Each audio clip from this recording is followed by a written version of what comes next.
Ja, dat is raar. Als je 40 jaar hier zit, dan weet je alleen maar wat jij mist vandaar.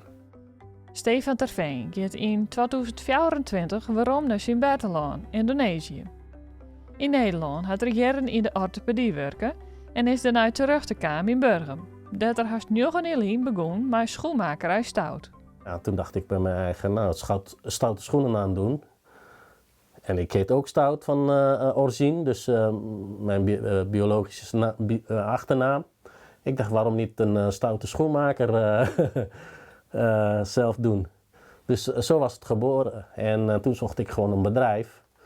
En dit kwam ik tegen gewoon eigenlijk. Via vakblad kwam ik dit tegen dat iemand mee ophield en zoek een opvolger.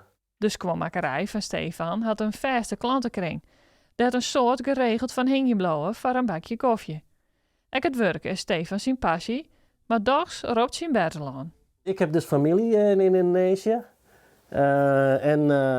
Ja, dat heeft toch altijd aantrekkingskracht bij mij. Broers en zussen natuurlijk.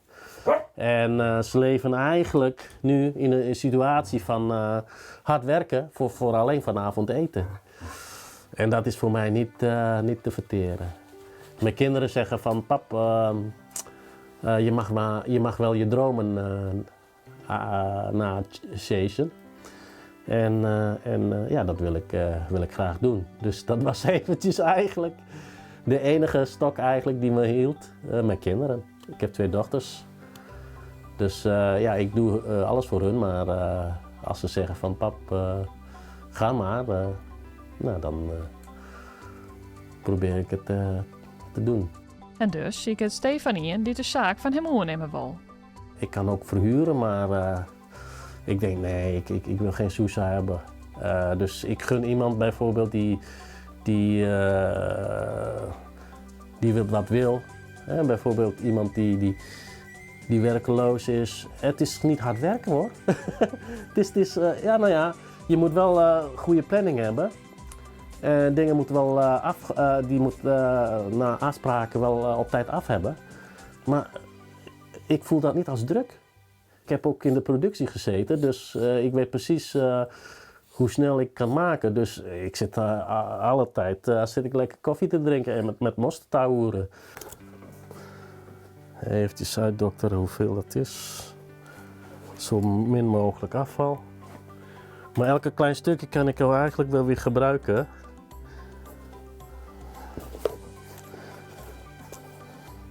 Begin mei stop ik hier. Er is ook stopcontract met Brinksma.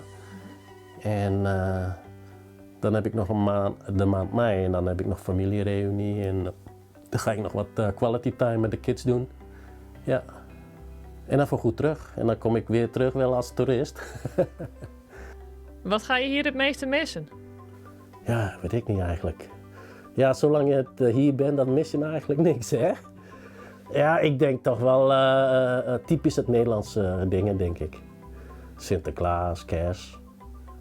Maar ja, dat ga je daar ook doen. Wat mis ik hier? Ja, dat is raar. Als je 40 jaar hier zit, dan weet je alleen maar wat jij mist vandaar. Maar ja, je moet daar ook gewoon een tijdje zijn en dan weet je van wat hier ook goed is. Ik mis wel hier, nou ja, dat is dan heel logisch. Ja, wat is het?